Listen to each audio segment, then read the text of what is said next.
What up, what up, what up, what up, what up, what up, what up? What's good, people? What is up? What is They went from the fourth level of hell and sent us down to the seventh level of hell. Why? Because then you got Kwanzaa pulling out her titties. The whore pulled out her titties. And these whore bags over here started feeling and fondling on her tits. What? I don't have it to do with you.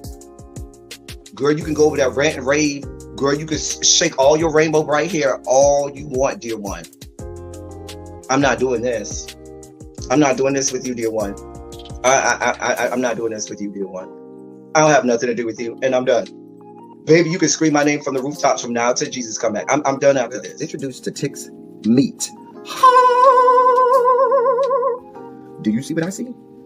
Did y'all really hello, casting, wardrobe, y'all let him roll up out of wardrobe with these fans on, giving us all of this, thinking we were not going to see it? We have been waiting with bated breath and anticipating all season long for the slightest glimpse, and y'all just put it out there this episode in all of its magnificent glory. Listen, that young man said, baby, you ate on this first date, you giving up the cooch on the first date, okay? Well, you gonna run me my coins. Run me my cooch or run me my coins. Run me my cooch or run me my coins. Run me my cooch or run me my coins. That's how I do this song. That is the new song. Listen, somebody need to put a beat to that. Run me my cooch or run me my coins. Run me my cooch or run me my coins. That's what y'all got going on. Called out Sandcastle. Sand, bitch. Ow. Oh my God, it was so funny, girl. Woo, baby, listen, let me tell you something. This shit started to turn into the precursor for some gay porn. That's what I thought it was. Because Big T is getting all, the voice starting to go deeper and get a little more wet and moist and sentimental and all this shit. And it was real gay at this point. Like, I thought the bitches was going to start. I thought Lil Murder was going to turn Big T around and do him like he did Uncle Cliff and do the grease it up with City Lou and ran right in there. It's not a coincidence that Big T started off the conversation by trying to find out if Lil Murder was fucking Mercedes, which he found out he's not. It's also not a coincidence that he would start talking about prison. Why? Because the bitches was probably fucking in prison. Uncle Clifford, you better go get your man. Big T got plans for that. What he had on looked like something Big Bird vomited up or something like that. Like, I did not like it. That Big Bird couture he was going for, it did not work. Like the pastor of a gay mega church on Easter Sunday. Okay, it was way too much sequins. He had on way too much makeup. Baby, his face looked like Yana Van Zam's neckline. Okay, just way too much makeup, clumped in everywhere on his face. Get it together, sweetheart. Like, you're a big girl, so that gives you a whole lot of canvas. So that was a whole lot of makeup, honey. And Rico looked like he was auditioning to be one of the three kings, or he was auditioning to be the main character on Jesus Christ Superstar.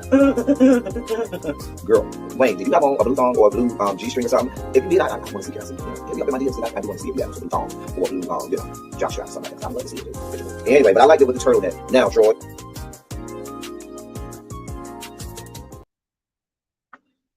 Listen, we got to do better. L. Teddy, you got to do better. I got to do a longer intro because this 3-minute intro is not where it's at. I just can't seem to be ready in the allotted 3 minutes. God, Lord, I got to do better. And then y'all gonna get mad at me if the intro is like 5 minutes or something. I don't know what I'm gonna do. Maybe I should just be ready when I click the button. You think? All right, y'all, I'm coming.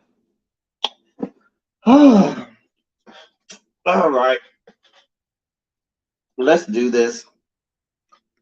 Let's see. Bada bing, bada boom, bada bam. Hey, everybody. Listen, Cams, it's not gonna happen. So I'm doing this for someone that I know, and I saw them today, and they watching my channel, right? So I saw them today because I had some errands to run, and they watching my channel. Hello, sir, who shall remain nameless. This is the sweater that I had on yesterday. This is the sweater that I have on today. So, because they watched my channel, they were like, is that the same sweater you had on yesterday? I was like, no, the sweater I have yesterday is like my around the house sweater because it has this little thread that pokes out the side. The little thread is always poking out the side of the sleeve. Anyway, and then there's this gray sweater. This one has brown buttons. This one has Looks like brown as well. But they're two different sweaters. He swore me up and down. It was the same sweater. I said, when I come on live today, I'm gonna show you both sweaters. I'm gonna keep on the sweater I got on and show you the sweater from yesterday. Jesus. They be watching me hard. Girl. Girl. What's up, y'all? So, snack for today. Tracy inspired me to go get some sour punch bites. So I got the sour punch bites, the tropical blends. It has peachy paradise, citrus surf, and kiwi lagoon.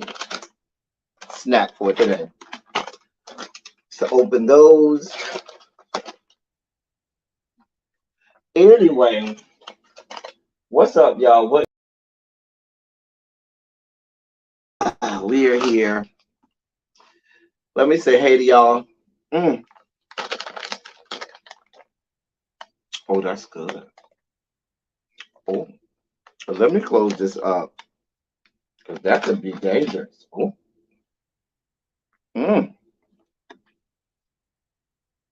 Hey, Lemon Kush Pepper, Tracy W, Tracy C, Miss Trisha P, Cam, who's been skipping my class for the last how many days?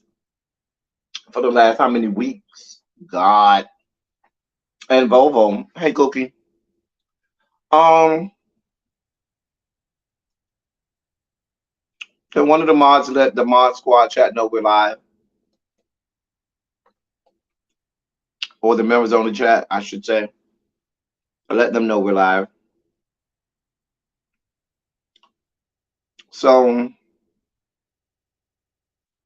the dossier was starting to get packed. I removed some things from the dossier because I promised myself, I'm so tired, y'all. I am fatigued. Okay. I am immensely fatigued. I am tired. I now have another 2 meetings today. I have a meeting at 7 and another meeting at 8:30. So I'm so tired today, y'all. So I promised myself that I would stick to an hour. So come hell or high water, my goal is to be out of here, off, button pressed, no later than, what is it, 5:21, 6:21. I will be out of here, hopefully by 6:15. That's my goal. Hopefully by 6:15, I'll be out of here. That is the goal. So let's unpack some things. Hey, Montre. Why is my phone?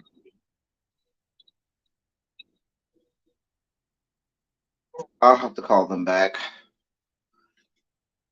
All right. So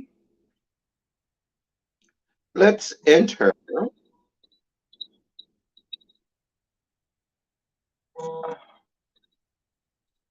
Hold on, y'all.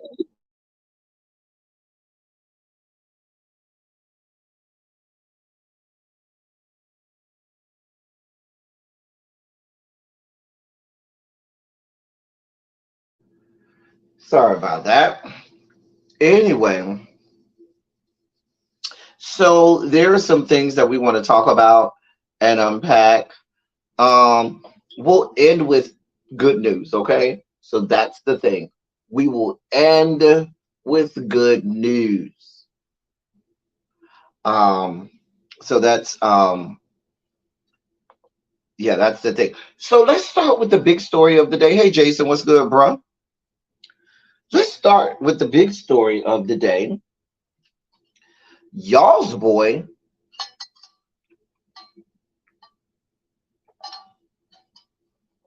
oh, that's good. There are two big stories today. Let's start with get the first one out of the way now. The first big story of the day is y'all's boy Rupert Murdoch. He's stepping down. as chairman of Fox News. Now, it's supposed to, he's turning the reins over to his son, Lachlan Murdoch, um, who's currently the CEO and executive chairman of Fox Corporation, but he's going to now become sole chairman of Fox of News Corp, which owns Fox News Corporation. So Rupert Murdoch, who's 92, why in everything that is holy hasn't he been ushered into the bowels of the eighth or ninth level of hell? I don't know. Pat Robertson is waiting for you down there, and the other good old boys. Hey, Yana. So so it's I mean, why are you still here on Earth with us, Mr. Murdoch? Be that as it may. Now let's be clear. They just remember they just had to have a $787 million settlement with Dominion. Hey Tanya, hey Boom. Are you headed to DOI? Okay. With Dominion about their voting system because of the lies. They also have a they're currently in litigation, Fox News that is, with another one of the voting system companies that is suing them, and that's making its way through the courts. So while Fox News is making money, they're shoveling out a whole lot of money because I can probably imagine that Dominion case is going to set precedent for the other case. I can't remember the name of the other company that's currently suing them. It was Dominion was the one that they got the it was another company. Shoot. But I know Dominion was the one that they paid $787 million to. And they are currently in another court battle with um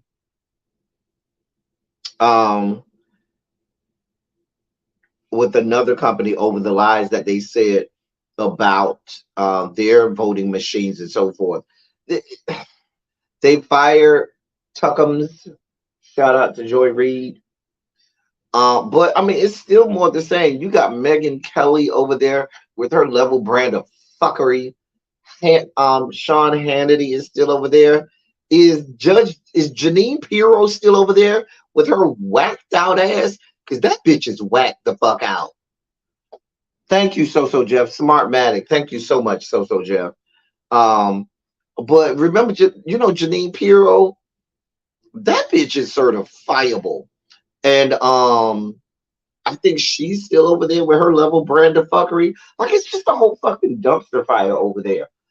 Now, the people are saying that Lachlan Murdoch isn't as devoutly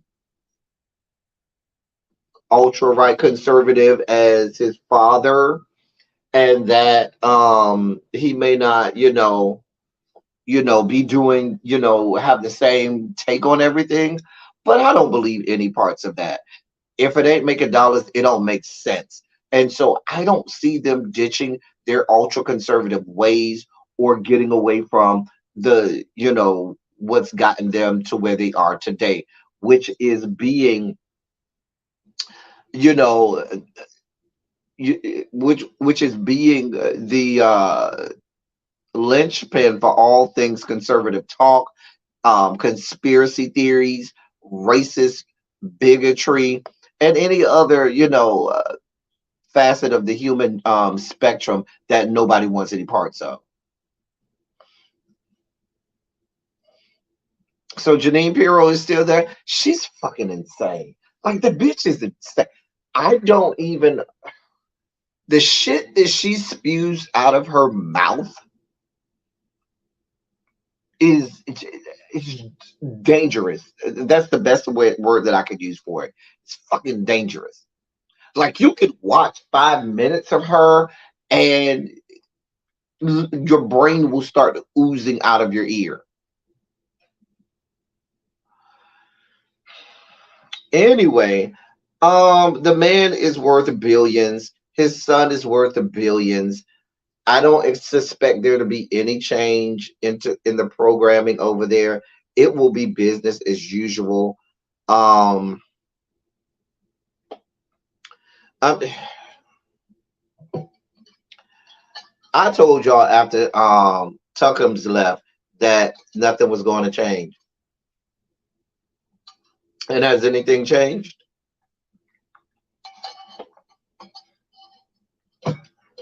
Whether or not he gave up the reins willingly or dropped dead, it was going to be the same. Nothing's going to change. It's going to be business as usual. I don't really have a whole lot for this story because I don't expect there to be any change. What I'm waiting to see is, hey, really, B, what I'm waiting to see is how much um Smartmatic gets in their case. Because I believe wholeheartedly Smartmatic is either going to get they're going to get money either from the adjudication or um Fox News is going to settle with them and they're going to get broke off. Why is everybody calling me now? Did I not tell these? Oh, dear God. So I'll keep you posted on that, but don't look for nothing to change on that. In our other big story of the day, um, so the other big story of the day, it's like three big stories of the day. We'll do the first two now. In the other, Geraldo really showed how trash he was while he was on the channel. Quite as it's kept, Geraldo been trash, even going back to the days where he had the Geraldo Rivera, excuse me, talk show. And a lot of people don't even remember. You got to be of a certain age to remember Geraldo Rivera having a whole daytime talk show. That goes back to the days of Sally Jesse Raphael and Phil Donahue and the gang. So yeah, that goes back to when it was Oprah, Sally, Phil, Geraldo. I mean, Geraldo go back even before Ricky Lake and Jerry Springer and stuff like that. Yeah, you got to go back late 80s, early 90s and stuff like that to remember Geraldo's talk show. So in the other big stories, so Kevin McCarthy has a problem. They cannot get this spending bill agreed upon. So they can't agree upon a spending bill.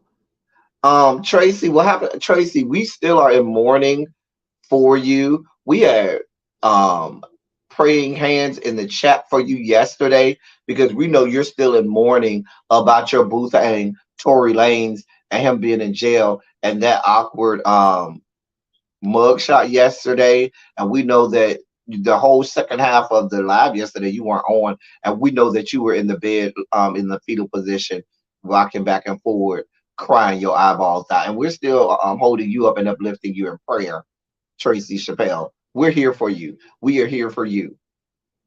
We are here for you, my love. Hey, Sharice Boo. I'm in another good mood today. No late bail, no essay as of now. Tracy's probably going to find a way to make me do a late bail and make me give an essay. But right now, no late bail, no essay. So, at this point, even members of his own party, specifically in the Senate, are saying, hey, bruh, this ain't going to happen. Hey, Amber, this ain't going to happen without the Dems coming on your side. Because a swath of the conservative, part of the House have already said, bro, we're not here for this. If you don't make some spending cuts, we're not going to vote for this. You know, I think he only has what, a four seat majority. It's like a 4 or 5 seat majority that he has in the House. So 5 or 6 of them say no, bro, you got a problem. So now there's no way for a spending bill to get done without bipartisan support. Now, if I'm the Dems, now let me tell you what the weak, feckless ass Dems are about to do.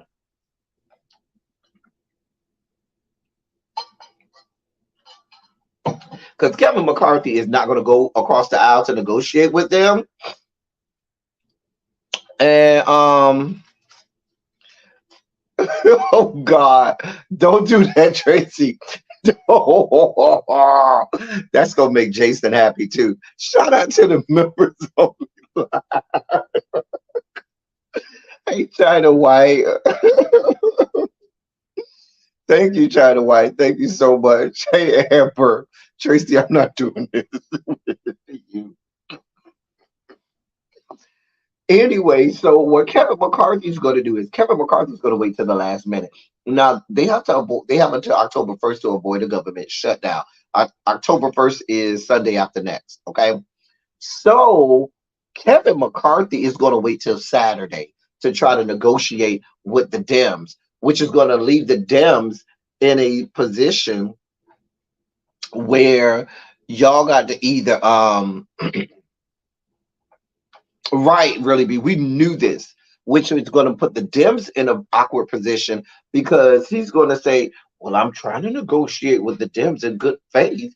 They just don't want to avoid a government shutdown. When in all actuality, that bastard could have been negotiating with the Dems now, which he doesn't want to. He's going to wait until Saturday after 2 p.m.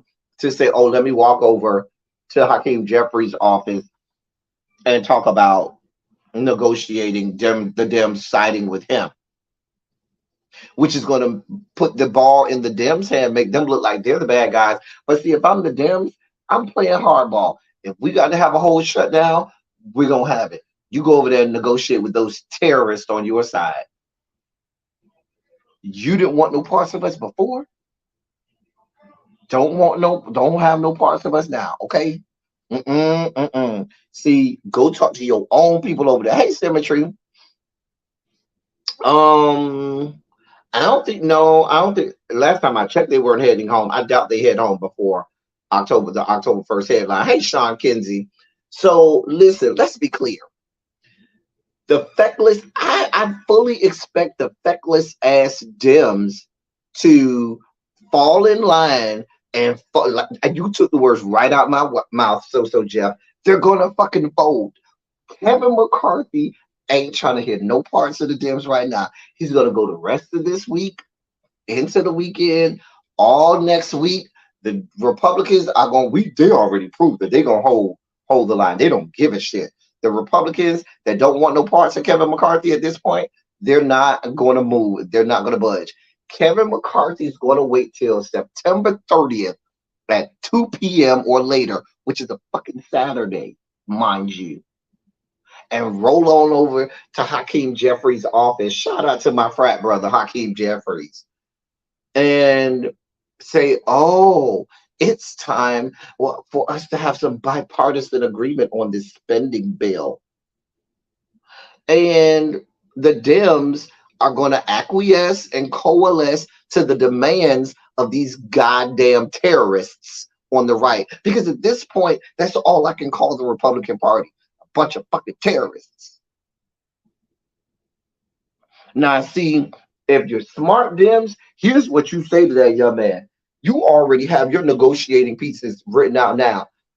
I'll have them outside the door of Hakeem Jeffries' office. I have them on you know how they make those big placards when they have the committee meetings and they're trying to, prove a point or, make a point, in committee meeting. They have those big giant placards made. I'll have a couple big placards made, sticking right outside on the wall or against the door of Hakeem Jeffries' office. So Saturday, when that bastard come over there to negotiate, said, listen, We ain't negotiating with you terrorists unless you do and have a 48 bullet point list. That's what you do. And say, if you're not, if you ain't coming over here to sign off for all of these things, well, I guess we'll be at a shutdown there. And then what's going to happen? The Republicans are going to then turn and say, oh, don't blame the Speaker of the House. Don't blame us, the Republicans. It's the Democrats that aren't negotiating in good faith when these rat ass bastards ain't trying to negotiate in good faith to begin with.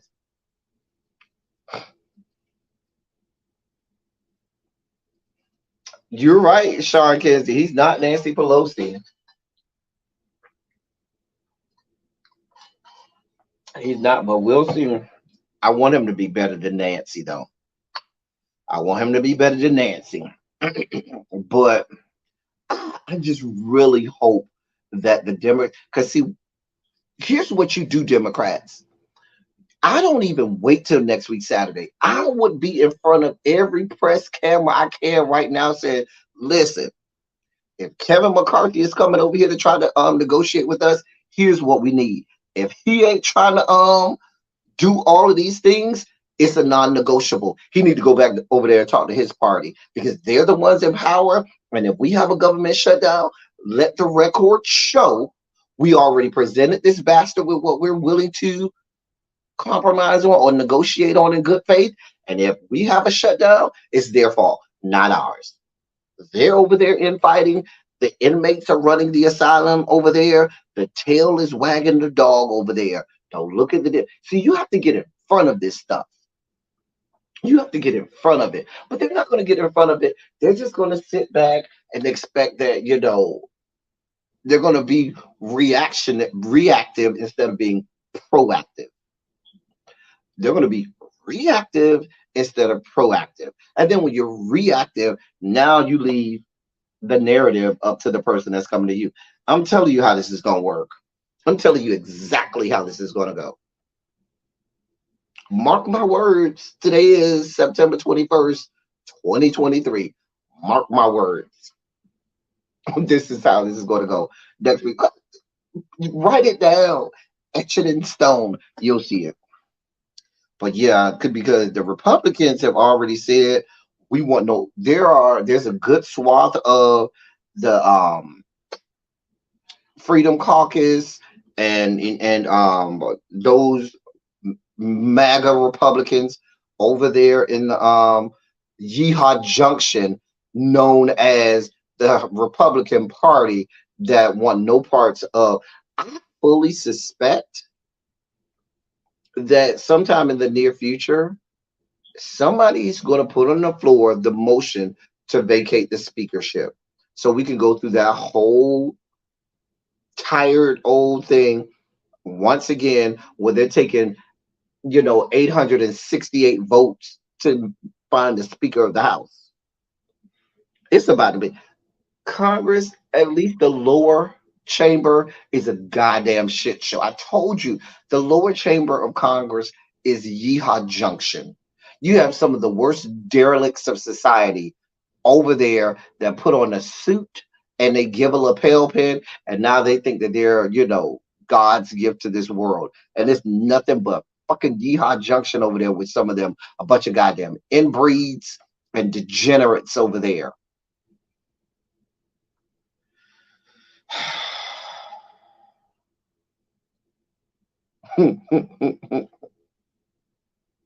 I'm just telling you what I know.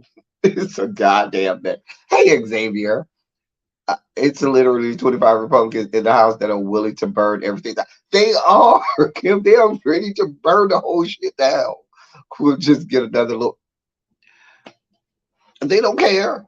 But it's going to rest. If the Dems don't get in front of this, it will rest at the feet of the Dems, and they'll end up being the blame.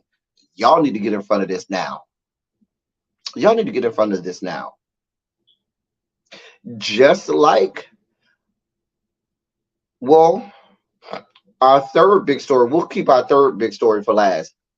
That technically, even though it's a Republican fault. Technically, it can still fall at the blame of the Dems, and that's in the Senate. But we'll save that story for last. That's with the whole Tommy Tuberville and everything. We'll save that story for last because that's a whole shit show over there. So I just want those are the two big stories today. Rupert Murdoch is a huge story today, and Kevin McCarthy, and the fact that the tail is wagging the dog.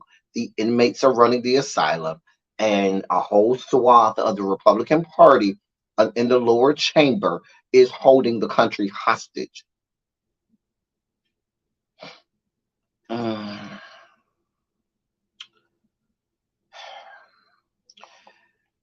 In other news of wayward fuck shit ass Republican politicians, let's talk about the curious case of Mr. Vivek Ramaswamy.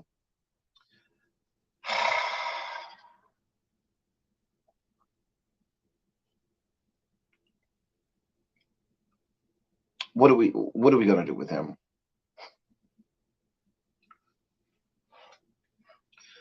What are we gonna do with so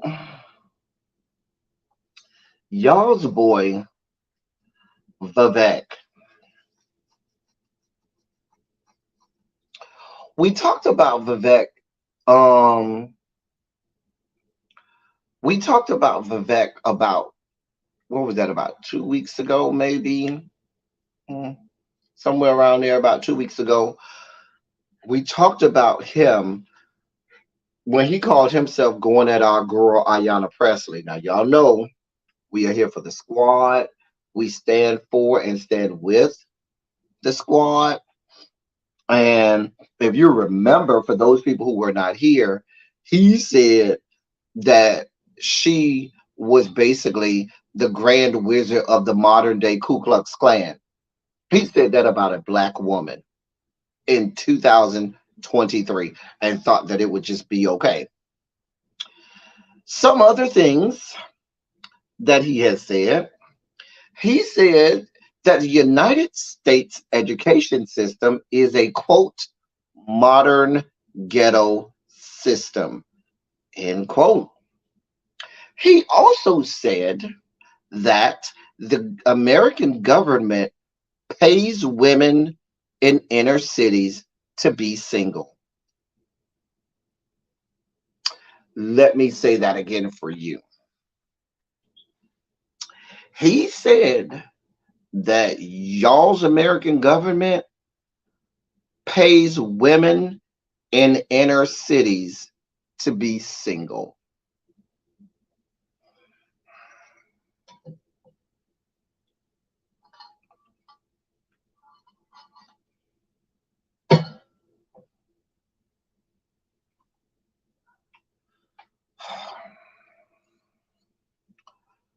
I would venture to guess that with him being certain to designate women in inner cities, he wasn't talking about Becky with the good hair in them.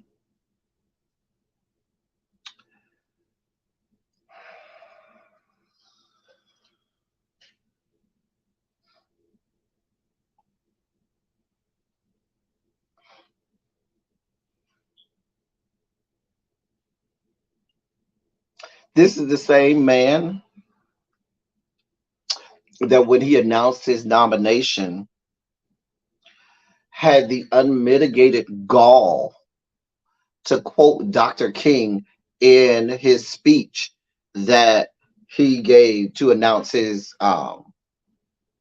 bid or campaign for the presidency of these yet to be United States of America.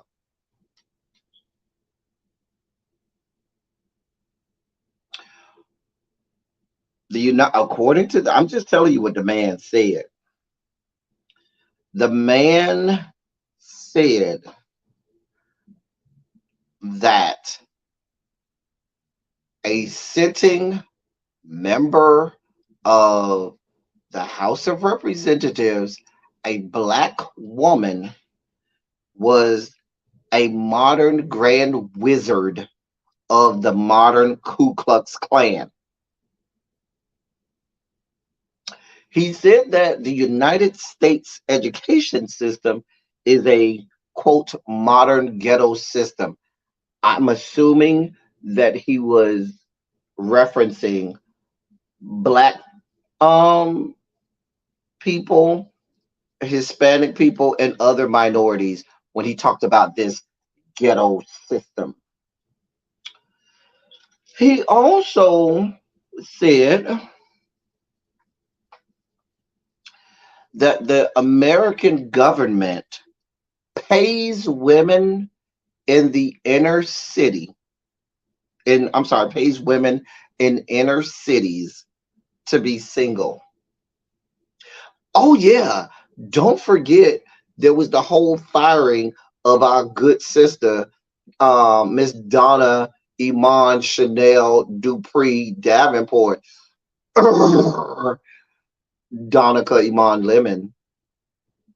Don Lemon. Remember that firing happened because Vivek Ramaswamy told Don that he knew what it was like to be a black person in America. Remember that? He tried to argue with Don Lemon that he knew what it was to be a black person in America. Remember that whole thing? And that kind of, started I mean, Donald was already on a downward swing anyway, but that whole back and forth exchange was one of the catalysts for the firing of Ms. Donica Chanel Dupree Davenport Iman Evangelista Lemon. I mean, that and, too much Patron, too much, Casamigos, too much, Kettle One, or whatever he drinks on New Year's Eve. God of mercy, God of love. Let's go back to the fact that this man and we talked about this when he went in on our girl Ayanna Presley. This young man, 38 years old, comes from the pharma industry, made billions in pharma, in biotech and pharma. So that's where he made his money and billions. He's an entrepreneur. But he and his skewed views on this country always seems to point fingers at black people. Now you notice he doesn't outright say black people, but he will allude to, he will make inferences, he'll gesture toward, and all of that.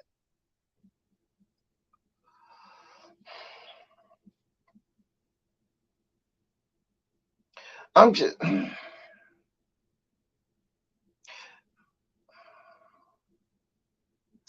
Vivek. I would venture to. Oh yeah, did I forget to tell you the part where he said? Let me see if I have the exact quote. That he says. Because they asked him at one point, I remember, if if there was still racism in this country, and he said, is there racism in the United States? Of course there is. But those are the last burning embers of racism. The last thing I want to do is throw kerosene on it. He also stated that he had never. And also when they talked about white supremacists.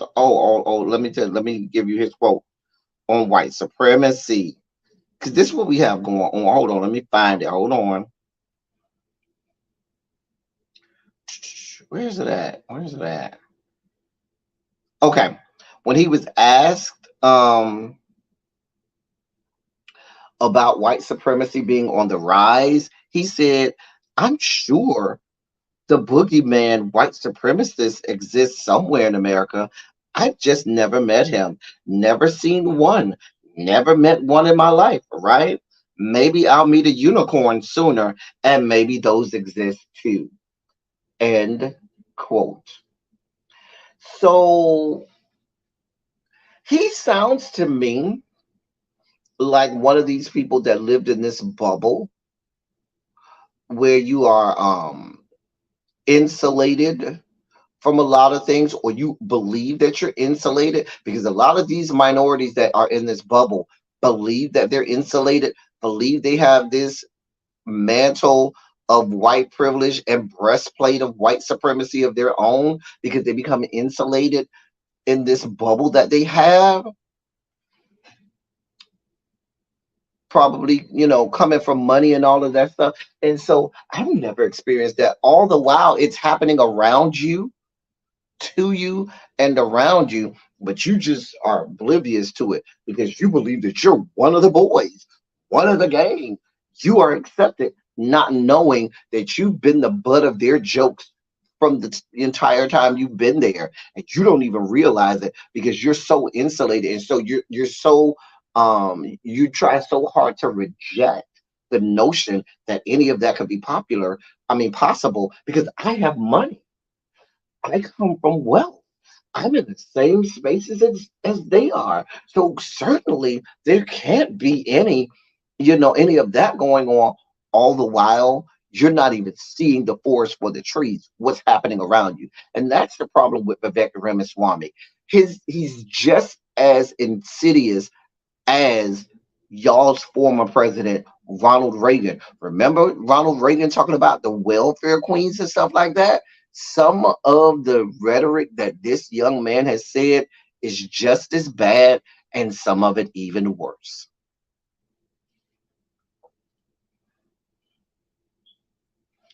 Even worse.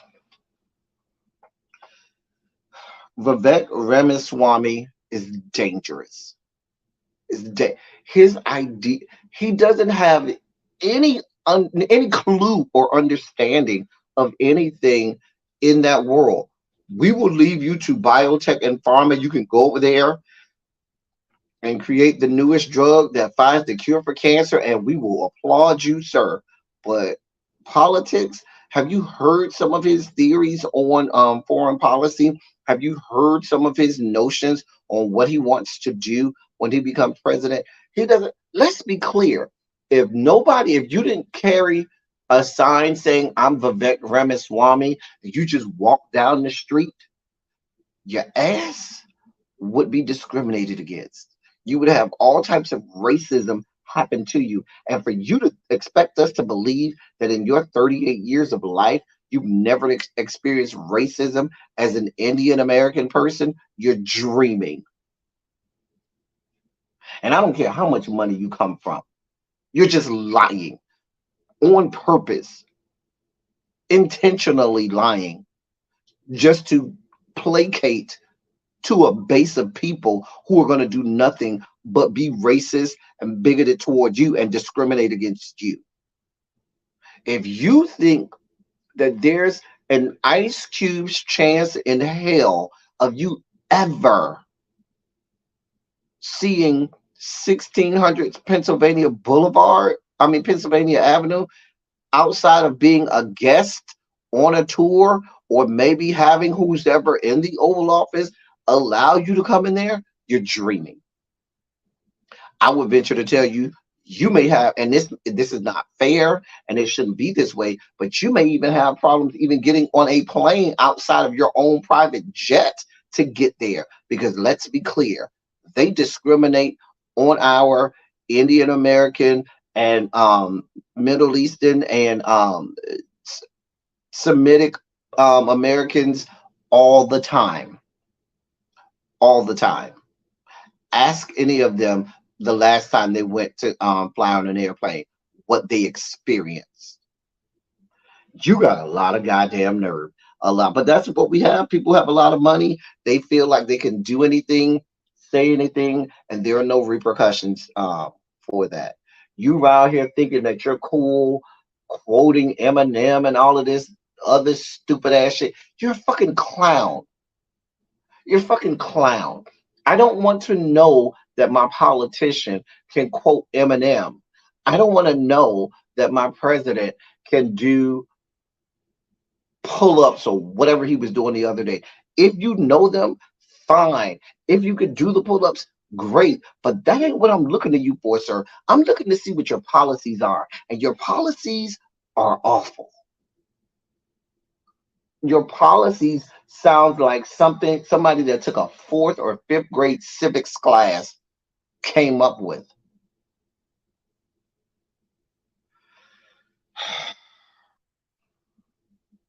Vivek Ramaswamy, I should tell you, is climbing in the polls right now.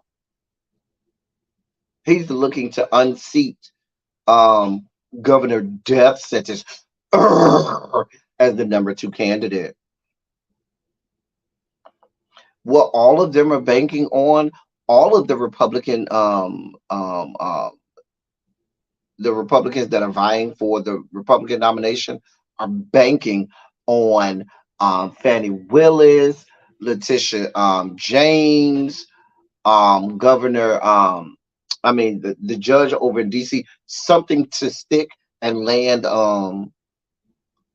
Donald Trump in somebody's jail cell somewhere. That's what they're all banking on. A mess. And then they're going to be left with just fuck shit and fuckery. Because just like the Dems don't have a viable candidate for the White House, neither do the Republicans. Let's be clear.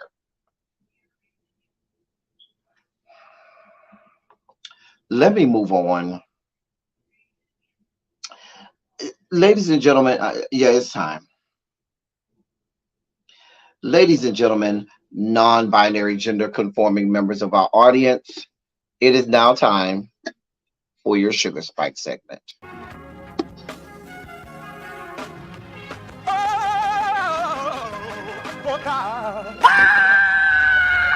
You see, this is the part that I like. Major Sugar Spike. So love the world. I want to fight. That he gave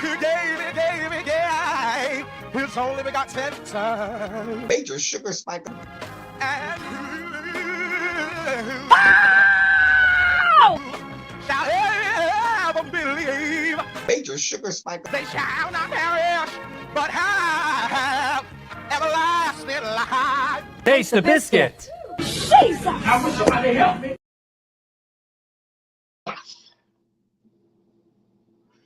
Yeah, but the thing about it is, Cams, the candidates on both sides are weak as hell, just weak as hell. Like, and what's upsetting is it's not like there aren't people out there. They just are willfully choosing not to go after some of those people out there that could be viable candidates, that are younger, that are, forward thinking. But it's just a mess. Let me, those are the members of only. I always forget to mute my computer. Those are the members only chat already saw this, but I want to play this video for you all. A man in Ohio, in Columbus, Ohio, called the police because his daughter was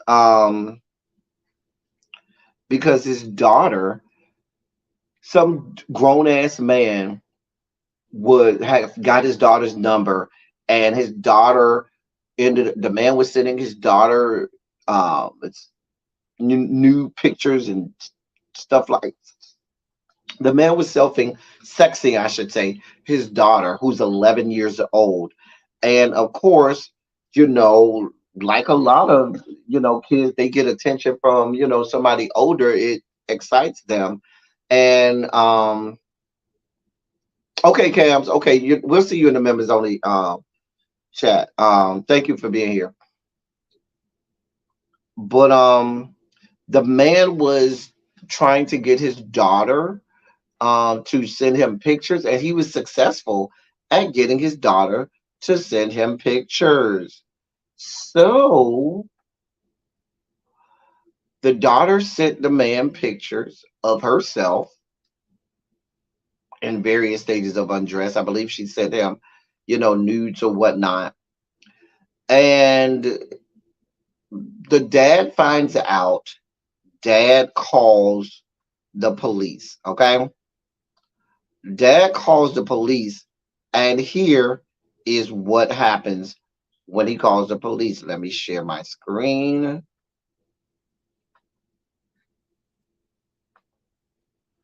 All right, here we go.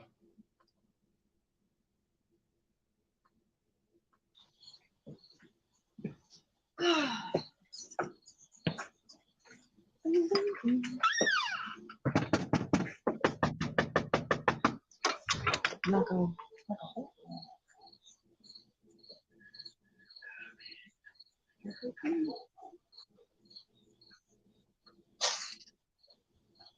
Is there a better pop than cream soda?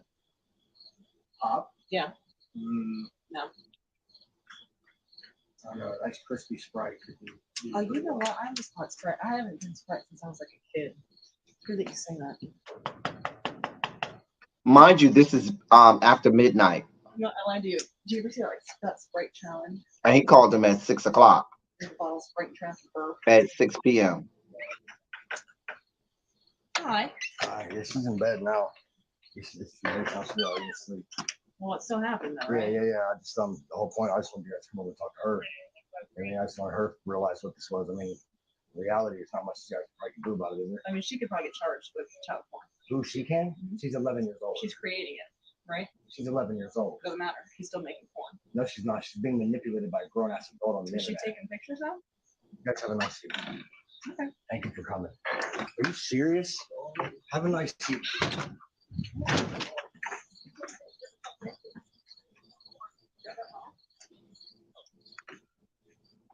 These are the fucking idiots. These are the fucking idiots that you all have been charged with deadly weapons and give license to use those deadly weapons. Fucking idiots who have the audacity to say that an 11-year-old girl could be charged with child porn. The man told you he called you over here because he wanted you all to speak to his daughter about the fact that this is a serious situation and that you can't be allowing yourself to send these kinds of things to grown people because they don't mean you any good. They mean you harm. And your response to that is saying that his 11-year-old daughter can be charged with child porn. And he was like, what the fuck are you talking about? Yes, isn't she making it? Really? Y'all ain't got no smoke for, hey, do you have the phone number of the guy so we can maybe trace him and go pick him up?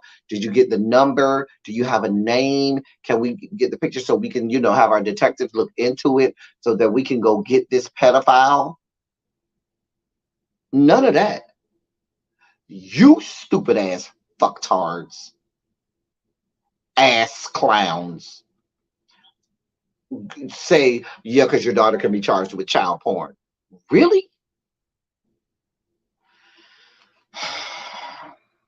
The Columbus sheriff, the sheriff of, let me read, the police chief in Columbus, Ohio, has spoken out.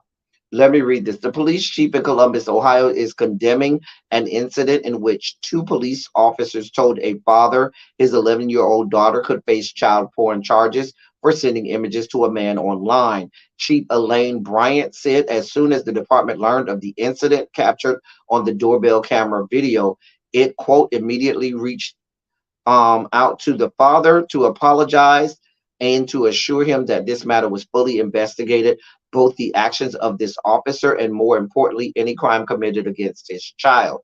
End quote. Police Chief Bryant added in a statement, quote, my expectation is that our officers treat every victim of crime with compassion, decency, and dignity. What I saw in that video did not reflect that, which is why we referred this case to the Inspector General. End quote. It's a mess. A whole goddamn mess. Just a whole damn mess. The fact that they would just so effortlessly say that, and when pressed on it, double down on it. And then when he said, y'all can get out of here, and they act like it was nothing to see here, girl, we ain't wrong. You wrong. but these are the people who you give license to kill, who y'all give license to practice law enforcement, give them all types of weapons and a full arsenal to kill people. People with that frame of mind. And we wonder why so many innocent people end up arrested, maimed, and or killed. Moving on. I don't got that much time. Told y'all I wasn't gonna stay here that long today. So let's travel over to the great state of Memphis.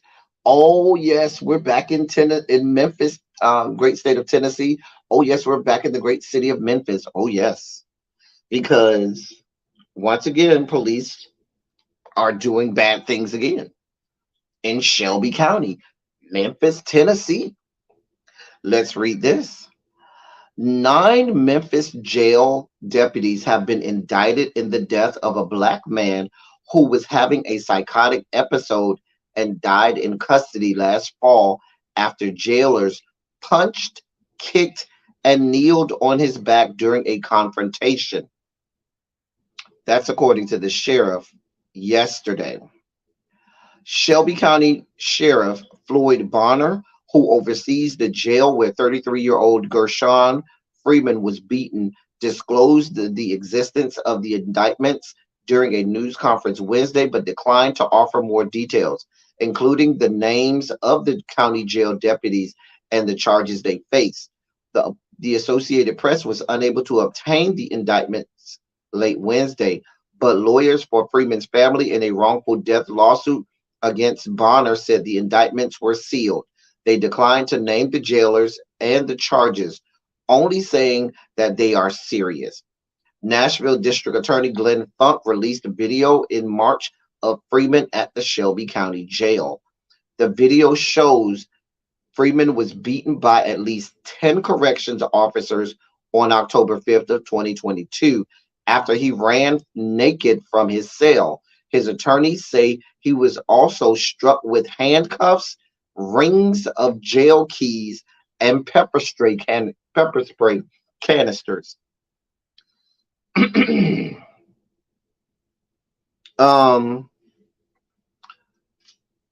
Freeman had, quote, psychosis and cardiovascular disease and died of a heart attack while being restrained, end quote. That's according to Sheriff Bonner. And that's also according to the medical examiner's report. Freeman's manner of death is listed as a homicide in the autopsy report from the West Tennessee Regional Forensic Center, although the report says that this is not meant to definitively indicate criminal intent. Shelby County District Attorney Steve Mulroy asked the Tennessee Bureau of Investigations to look into the death. I don't need to read any further. This is the same city where you had Tyree Nichols that was beaten to death by Memphis Police Department, and now we're talking about same city, same county sheriff's, the sheriff department of Shelby County killing this man. They hit the man with handcuffs, with the keys, and with pepper spray canisters. The man went into cardiac arrest and died of a heart attack. He was having a psychotic episode. They knew the man had mental issues, did not care. This is what we have going on. The problem, here's the real problem that I have. The real problem that I have is you all refuse to give these people's names. And that's the problem that I have with law enforcement. Because if 9 or 10 random people walking down the street assaulted someone like this to the point where they died of a heart attack, their names would be immediately available. They would be arrested. Their names would immediately be available. But because this is law enforcement, oh no, they killed somebody, they did the wrong thing, they committed a crime, but we will definitely never give their names. Oh, no, why should their names be put out there? We got the name of the victim. We have the name of everybody else that commits a crime, that gets arrested, that gets indicted, that goes to court. Their names are out there. But because they had a badge at the time of committing that arrest, oh, nothing to see here. Oh, no. Yeah, they may have committed a crime. Yeah, they may have murdered someone. But no, you don't need to see the name. You don't need to know who these people are. Really? Really?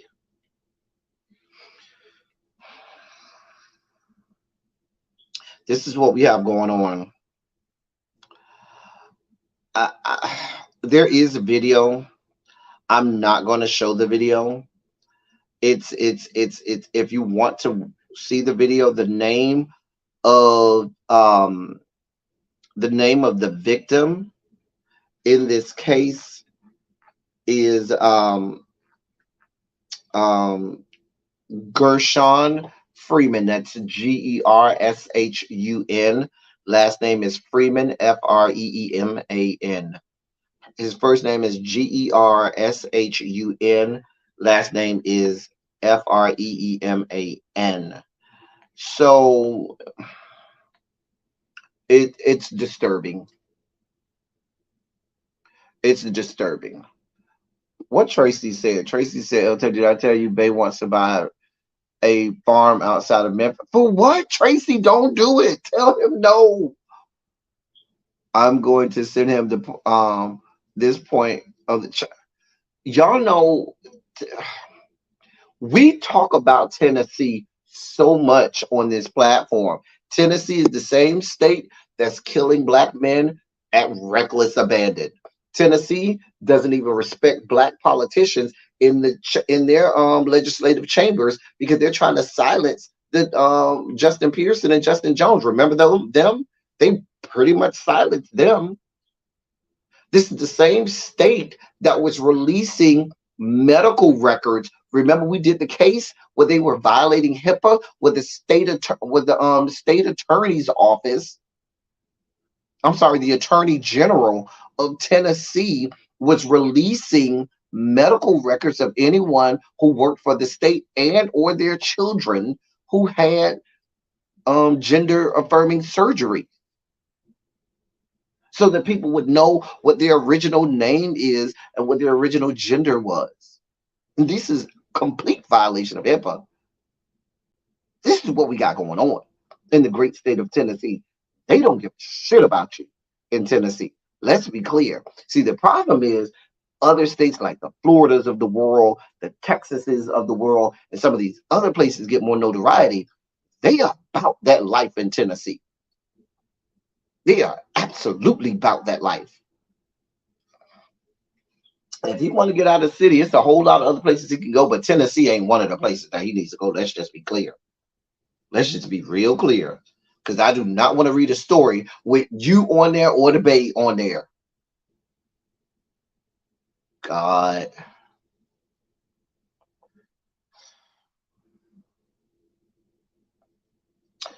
We got 3 more stories and we out of here. I know I'm going over time. But I got some feel-good stories. I got 2 stories, and then my last 2 stories are feel-good stories. So, there's a judge. There's a judge right now by the name of Judge Pauline Newman. She is 96 years old. She's still sitting on the bench. She has been barred from cases for at least a year. I guess they're trying to see if she's going to die. Let me read this to you. A 96-year-old federal appeals court judge has been barred from hearing cases for a year after a panel said she refused to undergo medical testing amid concerns she is no longer mentally fit. It was the latest development in an unusually public and bitter fight over whether Judge Pauline Newman should continue to sit on the Washington-based U.S. Court of Appeals for the Federal Circuit that has sparked a lawsuit and turned judges against one another. Newman, a Ronald Reagan appointee on the court for nearly 40 years, insists She remains physically and mentally fit to decide matters of law and has accused her colleagues of an effort to push her out because of her age. The court is one of 13 U.S. appellate courts. It hears cases on issues such as government contracts, patents, and trademarks. Federal judges chosen by presidents and confirmed by the Senate are appointed for life. A federal judicial council composed of Newman's colleagues said the suspension was necessary because the long serving judge on the court would not cooperate with an investigation into her mental fitness despite reasonable concerns that she suffers from a disability preventing her from effectively discharging the duties of her office. A council order said the suspension could be renewed after a year if Newman continues not to cooperate, or could be rescinded if she decides to comply.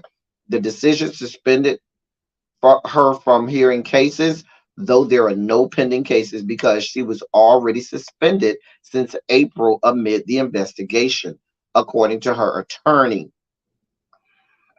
Yeah, this is bad. Listen, ma'am, sweetheart, doll baby, love bug. Ma'am, you are 96 years old. Any day now, any day now, the death angel, they giving you a year suspension thinking that you might, fall over dead. Now, I will tell y'all that they're just not making this decision because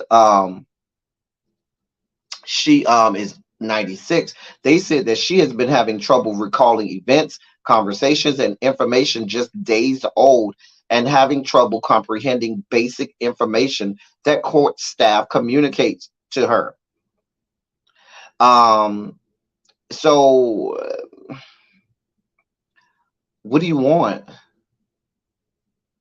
The council said interviews with court staff point to, quote, significant mental deterioration, including memory loss, confusion, lack of comprehension, paranoia, anger, hostility, and severe agitation. The order said Newman had also amassed a troubling backlog of cases and was lagging behind colleagues in issuing opinions. And so, listen, baby, it's time. It's time. Baby, you're 96. You have served valiantly. Go rest well, baby. You continuing to sit on the bench is not going to stop the inevitable. Sometimes you have people who get that age. They want to keep working because they believe that that's going to stop the inevitable. Because, they say the old adage, oh, if you make them retire, they're going to die. Baby, you're going to die regardless. Everybody got to die at some point. Baby, you are 96 years old. Let it go. They trying to wait you out. Right, Tracy? Go with God. Literally, go with God. He's waiting. He's waiting. And I don't want to kill this lady off, but girl, at least enjoy the fruits of your labor. You have had a long-standing career as a federal appellate judge. Most people don't even get the chance to ever do that. And you were a female on the bench for over 40 years, going way back. I'm sure you're a pioneer amongst female adjudicators. Girl, let it go. Girl, let it go. Baby, she's still fighting it. We'll keep you posted on that. So the rest of our stories are all good stories, okay? Our first good story is y'all's governor death sentence. Ugh. Ron DeSantis has apparently fallen to fifth in polls in the New Hampshire primary. He is fallen all the way to fifth place in recent polls for the New Hampshire primary. I'm here for it. Here for all parts of it. I mean, these are things that we should be happy about. I'm just saying. These are things that we celebrate. We celebrate these types of things. I celebrate the constituency of um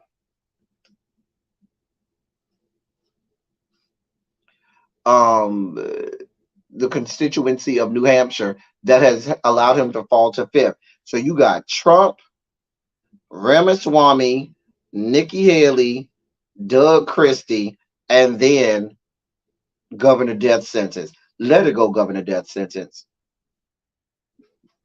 Vivek Ramaswamy, who's just as staunch as a racist as you are, is ahead of you. Nikki Haley is ahead of you, and Chris Christie. I said Doug Christie. Huh? I meant Chris Christie. Along with Donald Trump. All four of them are in front of you. Let it go, sweetheart. Governor Death Sentence. It's over, baby. It's over. Let it go. Let it go. That's our first bit of good news. The other bit of good news is Tommy Tuberville is the Dems finally saw the writings on the wall and did what was right. Now you've been hearing about Tommy Tuberville, being the reason why, um, being the reason why these military confirmations aren't going through. That's true and not true. What happens is, um, when they do these promotions for military positions in the military, it has to go before the Senate. Generally, they'll do dozens, if not a few hundred, all at one time. It's usually bipartisan. They'll say, I move for unanimous consent that the listed names be, promoted to the positions listed, and it might be 200 or 300, right? And what happens is, the motion will carry, and then all of those people will ceremoniously be, promoted. However, Tom Tu- Tom Tuberville decided that, oh, since the military is paying for women to be able to go get an abortion, if they have to cross state lines, I'm not going to vote for anybody to be confirmed, promoted in the military until they stop doing that. And General Lloyd Austin said, "Well, fuck you and fuck your life." And so we had this stalemate. Now the problem is the Dems, who have control of the Senate, know that if they could do all of these promotions one at a time, but it's a long, arduous process. And if you have several hundreds of these, then that could take days or weeks of hearings to hear each one of those and have them get promoted, which is why they historically just done it by unanimous consent. Tom Tuberville knew the loophole and said, "Girl, I'm not budging." And they've been waiting. So they keep saying, "We just don't have the time on the Senate calendar to do this."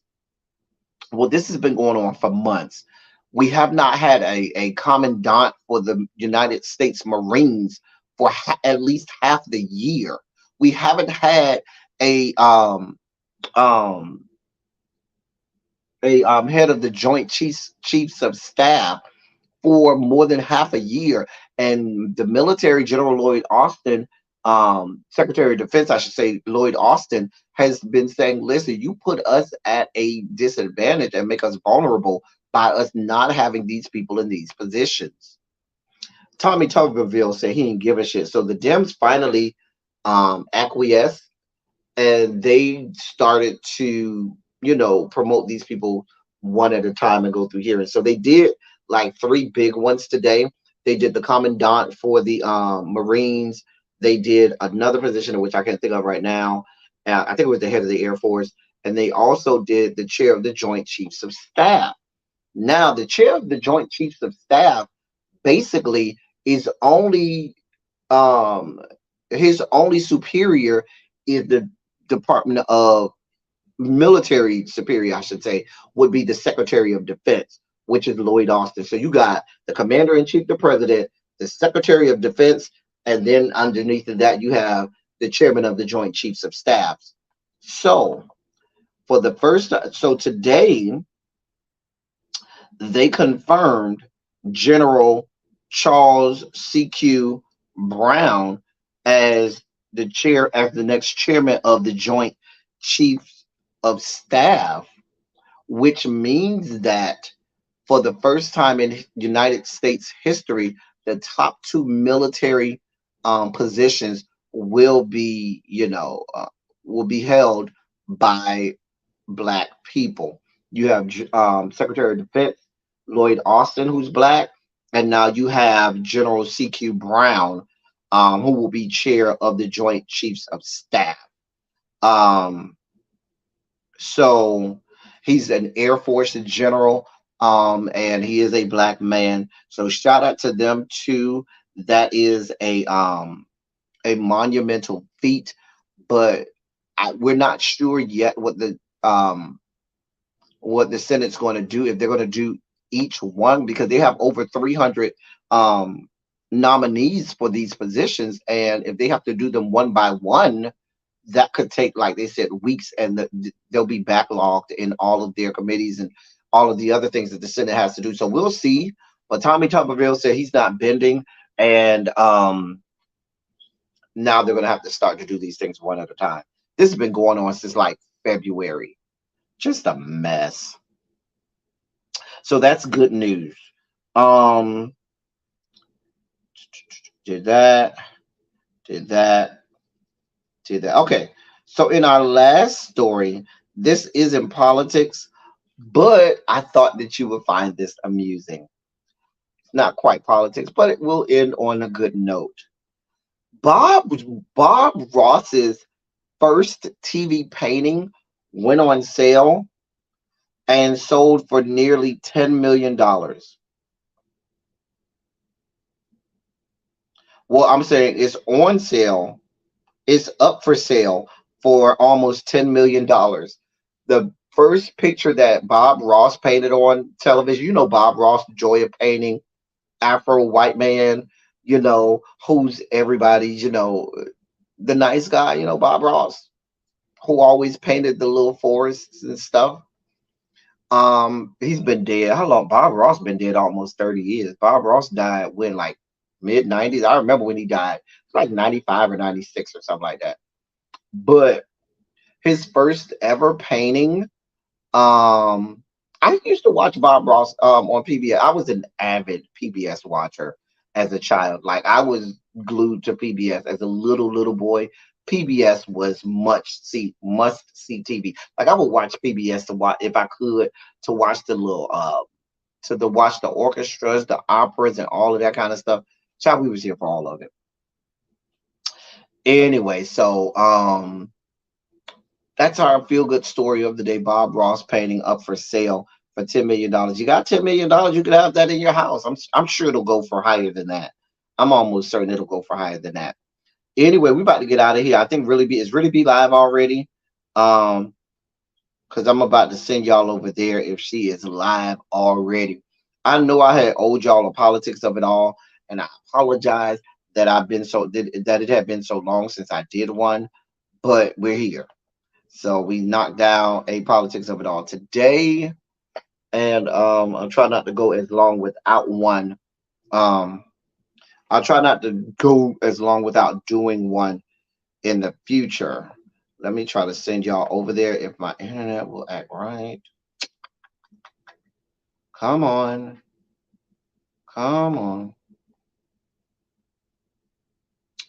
Anyway, let me say my pleasantries. As I always say, I love y'all. I love on y'all. Thank you all for being vocal, present, and active. Thank you for doing what you do. Thank you for any and all contributions that you make to the channel. They are much obliged. They're much appreciated. We're definitely going to do more politics of it all. My internet is not active right, so hold on. Let me see if I can get y'all over there real fast. Put some shondos in the chat. Y'all know really we got like an 8-minute intro anyway, so we got a little bit of time. She got like an 8-minute intro. I need an intro as long as hers.